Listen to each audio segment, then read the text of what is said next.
Ako si Helen Sata, chairperson sa Hukog or Hublag kontra Mina. Subong daw nalipay kami nga ari diri ang isbi, at least daw makadiri ginhawa ang mga tao nga apektado sa ining mining diri subong sa net. Thank you, Chairwoman from the Hublag. In a reaction coming from the district. Okay, Mr. Pergo, recognize. Thank you, Your Honor. May I have the poster, please, poster. Your Honor, we would like to protest in the strongest sense the lies spread by LRC with respect to the operation of SFC in the area. We'd like to show the poster. Panay po mga kasinungalingan ang nilagay ng LRC doon sa poster.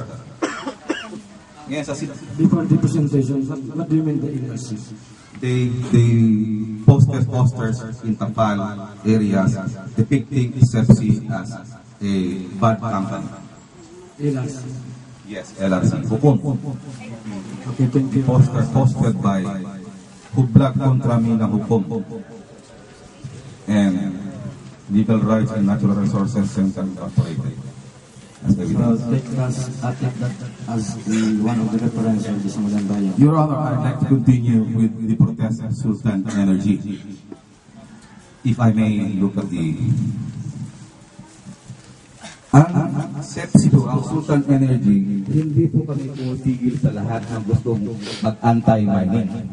Ang ayaw na namin mangyari sa mga anti-mining ay ilagay ang pangalan ng Sultan Energy sa kanilang mga poster.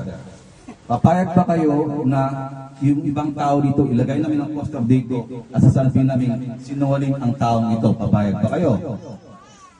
Wala akong problema ang Sultan Energy kung ang ibang tao dito po ay mag-anti-mining. Hindi po namin sila, nire-respeto namin po sila ang kanilang prinsipyo.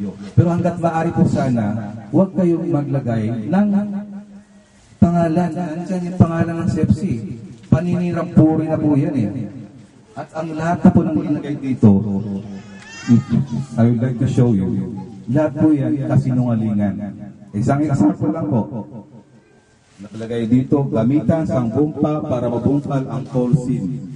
Saan po nakakuha ang buko ng kanilang research o kaya pag-aaral, nagagamit ng bomba ang Sultan Energy? Saan?